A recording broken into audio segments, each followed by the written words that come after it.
Welcome back my YouTube family. तो हम फिर से एक और कहानी लेकर आए हैं आपके लिए। शाम का समय था। कुछ लोग जंगल से गुजरने वाले थे। जंगल का खौफनाक रास्ता देख फॉरेस्ट ऑफिसर से ज़्यादा चिंता राजू और अन्य चौकीदारों को हो रही थी। राजू बोला, साहब टाइम से निकल जाइए, रास्ता बहुत ही ख़राब है। इतना लेट करना ठीक नहीं है। फॉरेस्ट ऑफिसर भी बात को समझ रहा था, मगर जवान खून कब खौफ की परवाह करता है। फॉरेस्ट ऑफिसर ने राजू के कंधे पर हाथ रखा, कहा और बोला, इतने दिनों से मैं रोज़ जंगल की सैर के लिए जाता हूँ। आज तक तो ऐसा कुछ नहीं हुआ जिससे मुझे डर लगे। इस पर राजू बोला, साहब जंगल का रास्ता है, आपका अकेले जाना ठीक नहीं रहेगा। आप कहें तो 2-4 लठैत भेज दूँ आपके साथ। ऑफिसर राजू की बात सुनकर मुस्कुराने लगा और बाइक स्टार्ट कर जंगल की ओर चल दिया। राजू ने ऑफिसर को अकेले जाता देख बाइक के पीछे 2 चौकीदारों को भेज दिया। जंगल में बाइक 1 किलोमीटर अंदर चली गई होगी कि चढ़ाई के बाद ऑफिसर की बाइक का पेट्रोल खत्म हो गया। उसने मौका देख बाइक की डिग्गी से एक थैला निकाला और उसमें से कुछ मांस के टुकड़े निकाल पूरे जी जान से दूर जंगल में फेंकने लगा। सारे मांस के टुकड़े फेंकने के बाद ऑफिसर ने चैन की सांस लेते हुए खुद से कहा, बहुत याद आएगी तुम्हारी। इतना कहकर ऑफिसर अब कुछ ही दूर गया था कि तभी रास्ते में उसे एक अनजान शख्स दिखाई दिया। वो ऑफिसर उससे बोला, तुम हमारी फॉरेस्ट चौकी के चौकीदार हो ना? उस शख्स ने हाँ में सिर हिलाते हुए कहा, जी। इतना कहकर वो शख्स ऑफिसर के साथ चलने लगा। तभी ऑफिसर ने उससे पूछा, इतनी रात गए तुम बीच जंगल में क्या कर रहे हो? तुम्हें तो चौकी में होना चाहिए ना? इस पर ऑफिसर के साथ चल रहे उस शख्स ने कहा, फिर हाँ में सिर हिलाया और कहा, जी। वो शख्स ऑफिसर के हर सवाल का जवाब जी में देता था।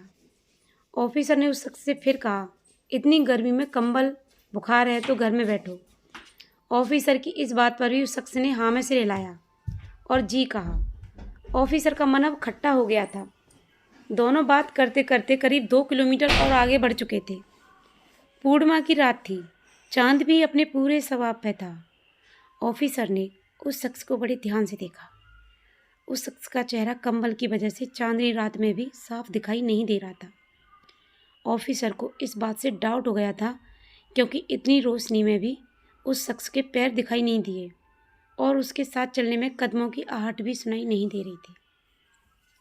उसने बुदबुदाते हुए खुद से कहा, हो न हो ये आदमी तो नहीं है। राजू सही बोल रहा था, मुझे अकेले इतनी रात को जंगल में नहीं आना चाहिए था। खैर, ऑफिसर ये सोच ही रहा था कि पीछे से साइकिल पर आ रहे कुछ लोगों की आवाज़ें सुनाई दी। साइकिल की आवाज़ सुनते ही ऑफिसर के साथ चल रहा शख्स ऑफिसर की तरफ बहुत बड़ा मुंह फैलाकर झपट्टा मारता है। एक पल को ऑफिसर की जान उसके हलक में आ चुकी थी। वो अपनी जान बचाने के लिए पीछे हुआ ही था कि लड़खड़ाकर वो कच्ची सड़क पर जा गिरा। ऑफिसर अपनी एड़ियां रगड़ता हुआ डर के मारे पीछे हटता जा रहा था, क्योंकि उसके सामने खड़ा शख्स आधा जानवर आधा इंसान का रूप ले एक दैत्य बन चुका था और ऑफिसर की मौत बन उसी की तरफ बढ़ रहा था। इससे पहले कि वो शख्स ऑफिसर पर हमला करता, साइकिल पर आ रहे लोगों ने शोर मचाना शुरू कर दिया, जिसे सुनकर वह दैत्य जंगल की झाड़ियों में कूदकर गायब हो गया। साइकिल वाले 2 लोगों ने ऑफिसर को नीचे गिरा देखा और उसे उठाते हुए पूछा, साहब आप ठीक तो हैं ना?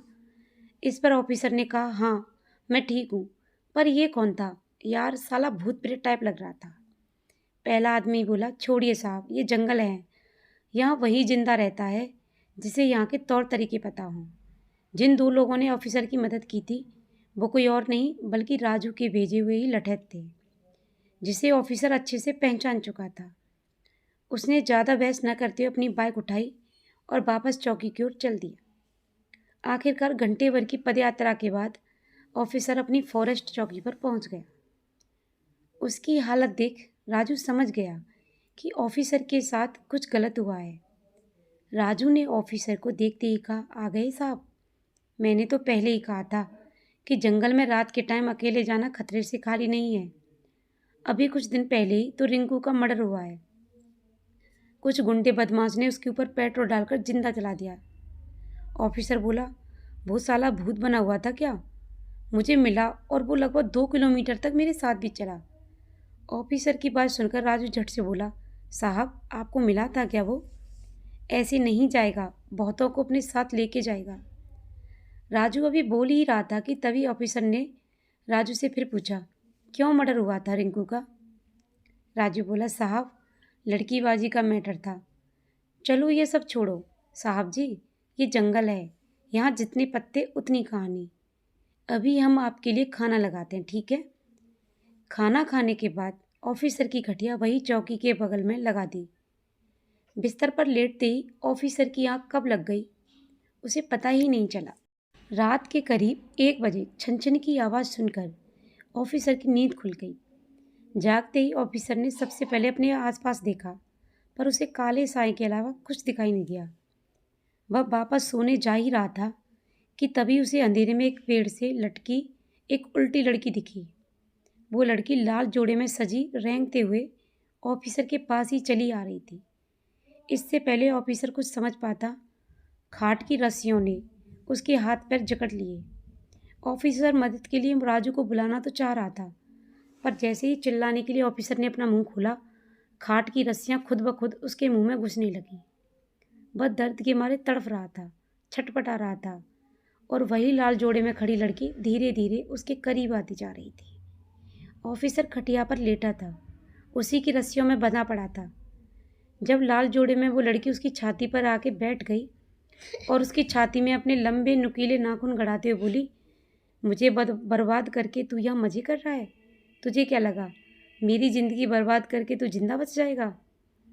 उस लड़की की बात सुन और उसका डरावना और खूंखार चेहरा देख ऑफिसर की रूह कांप गई थी।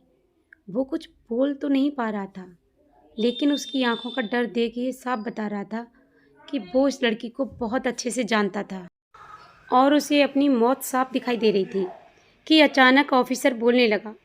उसके हाथ पैर की रस्सियां अपने आप ही खुल गईं, क्योंकि ऑफिसर को बचाने राजू आ गया था। वो अपने एक हाथ में भभूत और दूसरे हाथ में एक माला लिए कुछ मंत्र बुदबुदा रहा था, जिसके असर से उस लाल साड़ी वाली औरत की शक्तियाँ कम होती जा रही थीं। कुछ पल बाद ही ऑफिसर एकदम सही सलामत खड़ा था। वो लाल साड़ी वाली औरत हवा में तड़प रही थी। राजू बोला, कौन है साहब ये? राजू के पूछने पर ऑफिसर बोला, पता नहीं कौन है, मैं तो यहाँ चैन से सो रहा था कि अचानक ये लड़की मेरी छाती पर आके बैठ गई और अपने नाखून गाड़ने लगी। ऑफिसर की बात सुन राजू ने उस लड़की से पूछा, बोल जल्दी, कौन है तू? क्यों मेरे साहब की जान लेना चाहती है? बोल जल्दी, वरना मैं तुझे ये माला तोड़कर यहीं भस्म कर दूंगा। लड़की बोली, मुझसे क्या पूछता है? अपने साहब से पूछ। मुझे बर्बाद कर जंगलों में चैन से रह रहा है। आखिर ऐसा क्या गुनाह किया था मैंने जो इसने मेरे साथ इतना बुरा किया? लड़की की बात सुन राजू भी सोच में पड़ गया, लेकिन इससे पहले कि वो उस लड़की से कुछ पूछता, ऑफिसर बोला, राजू मत सुन इसकी बात, ये एक भूतनी है और तू अपने साहब की बात मान, भूतनी की बात मान रहा है। मैं तो कहता हूँ तोड़ दे उसकी माल और भस्म कर दे उसको। अपने साहब की बात सुन राजू माला को खींचने लगा था, जिससे हवा में लड़की दर्द के मारे तड़फने लगी और उसके शरीर से हल्का हल्का धुआं भी निकलने लगा था। पर उसने हार नहीं मानी और दर्द से कराते हुए बोली, मैं और तुम्हारा ऑफिसर राजेश अच्छे दोस्त हुआ करते थे। ये मुझसे प्यार करता था, लेकिन मैं नहीं। इसने मुझे मनाने की बहुत कोशिश भी करी।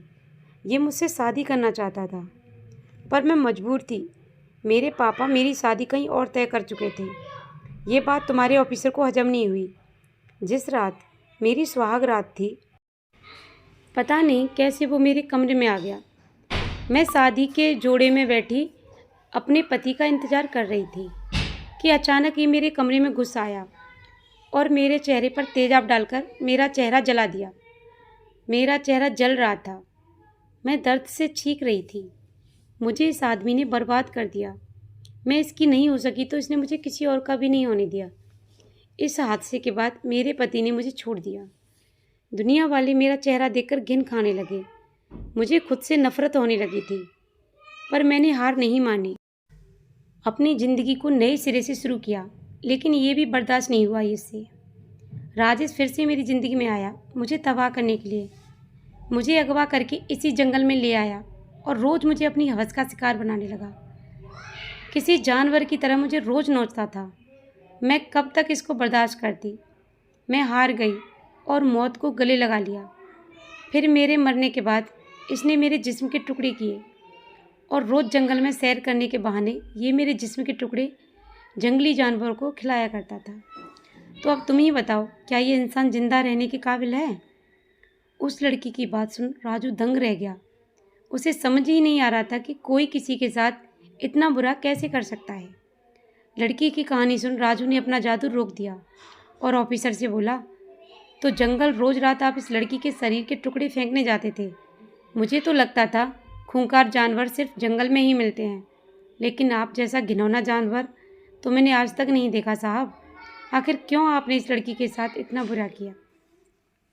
राजू की बात सुन राजेश ने उस लड़की से कहा, निशा, तुम्हें याद है एक रात पार्टी से निकलने के बाद हम मेरे घर आए थे और नशे में हम दोनों एक दूसरे के करीब आ गए थे। लड़की बोली, हाँ, पर वो मेरी गलती थी राजेश, मैं बहक गई थी। ऑफिसर बोला, पर मैं तो पागल हो गया था। तुम मेरी लाइफ की पहली लड़की थी जिसके साथ मैंने वो पल बिताए थे। फिर मैं तुमको कैसे इतनी आसानी से जाने देता? मैंने तो सब किया जिससे मैं तुम्हें अपने पास संभाल कर रख सकता था, पर मुझे मेरे किए पर कोई पछतावा नहीं है, क्योंकि मैं अपनी ज़िंदगी जी चुका हूँ। अब मौत आए तो आए। राजेश की बातों से उसका घमंड साफ दिखाई दे रहा था। उसने अपनी बात खत्म ही की थी कि राजू ने बुदबुदाते हुए इशारा किया और निशा की आत्मा राजेश के अंदर घुस गई। राजेश दर्द से तड़फने लगा था। वो दर्द के मारे ज़मीन पर रेंगने लगा था, क्योंकि निशा की आत्मा राजेश के शरीर को अंदर से काटने लगी थी और उसके नाक, कान और मुंह से खून गिरने लगा था। राजेश की आंखों की पुतलियां लगातार बड़ी होती जा रही थीं और अगले ही पल किसी बुलबुले की तरह फट पड़ी। वो पूरी तरह से अंधा हो चुका था, पर निशा का गुस्सा कम होने का नाम नहीं ले रहा था कि अचानक राजू राजेश के पास आया और उस गले में वही माला डाल दी जिससे उसने निशा की आत्मा पर काबू किया था और बोला, निशा, राजेश के गले में जब तक ये माला है तुमको उसके शरीर से कोई नहीं निकाल सकता है। जब तक तुम्हारा बदला पूरा नहीं हो जाता तुम्हें इसके साथ जो करना है तुम कर सकती हो। और वह वापस मुड़ चौकी की ओर चल दिया। निशा भी राजेश के शरीर पर काबू कर जंगल की ओर चल दी। फिर उस दिन के बाद से राजेश का कभी कुछ पता नहीं चला। राजू ने रिपोर्ट में लिख दिया कि ऑफिसर राजेश को जंगल की सैर करने का बहुत शौक था। एक दिन वो सैर पर गए तो कभी वापस लौटकर नहीं आए। इस हादसे को आज 5 साल गुजर चुके हैं और कभी कभी रात को राजू को जंगल से किसी के चीखने की आवाज़ आती है। राजू जानता है कि आवाज़ राजेश की है, पर वो इसे किसी भूत प्रेत या आदमखोर की आवाज़ बता एक झूठी कहानी बना देता है ताकि जंगल का खौफ बरकरार रहे। तो आप लोग बताना कि आपको ये कहानी कैसी लगी और आपको इस कहानी से क्या सीख मिली। अगर आपको ये कहानी अच्छी लगी हो तो प्लीज़ अच्छे अच्छे कमेंट करना, और आप हमारे चैनल पर नए हो तो प्लीज़ हमारे चैनल को सब्सक्राइब करना, लाइक करना, शेयर करना, और ऐसी ही मज़ेदार कहानियों के लिए बने रहिए हमारे चैनल पर। मिलते हैं एक और वीडियो में एक और कहानी के साथ। तब तक के लिए thank you so much. Bye bye everyone. जय माता दी। राधे राधे।